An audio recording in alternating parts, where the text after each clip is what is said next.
Okay, I am at my house. Today is Earth Day, April 22nd. I'm ashamed to say this is a colony that has been strong and heavy, and I have decided not to do inspections because I thought they were doing fine. When the weather was appropriate, my schedule wasn't. When my schedule was going to permit an inspection, the weather didn't. So here we are on Earth Day, and this colony is going to swarm. The queen is still laying eggs, or she was as recently as 3 days ago, so it's not imminent. I think I'm going to be able to stop it by doing the Demaree method. So even though I can't shoot video and do management, I'm gonna preface this by saying I have the queen in my pocket in a clip. I found her.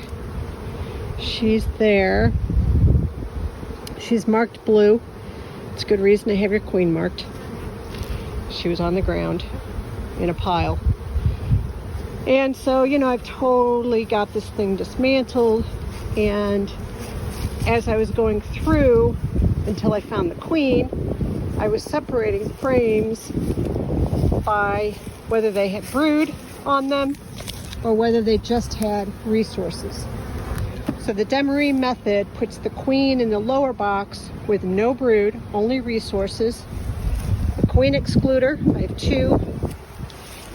So brood box with the queen excluder, and then my two honey supers are going to go on. That's what I planned on doing today, is supering.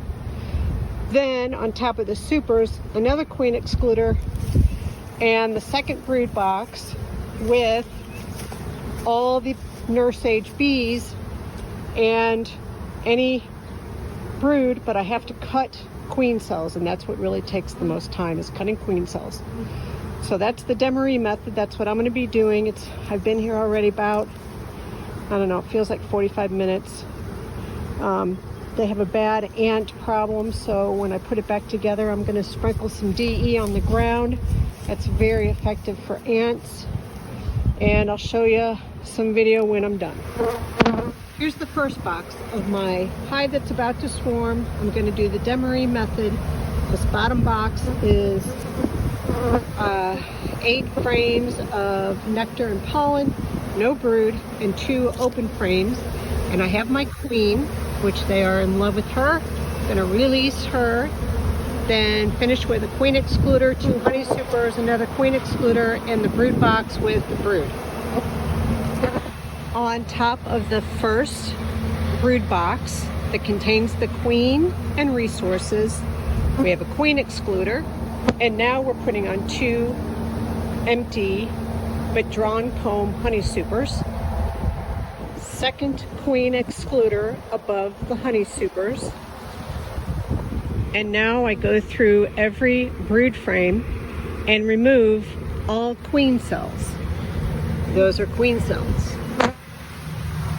This frame, because it's so poorly constructed, I'm removing the whole frame.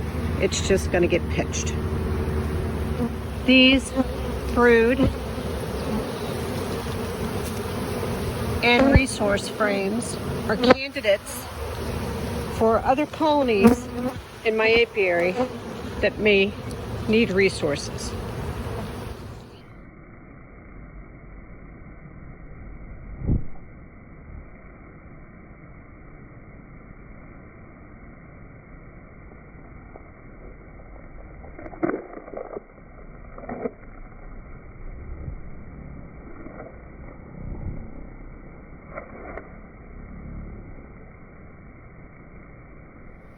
So here's the final Demaree hive split for swarm control setup. And there's still bees, a few bees on the ground, so I'm not putting the diatomaceous down until tomorrow. That's for the ants. There's pretty bad sugar ants living in the telescoping cover. Because there are eggs and young larvae now in the top brood box. Queen's down here, brood is up here. And because I saw eggs, it's going to be 6 days, 4 to 6 days, and I'll go in and cut queen cells. And then after that, I can probably put the hive back together again and move the supers up. That's the plan.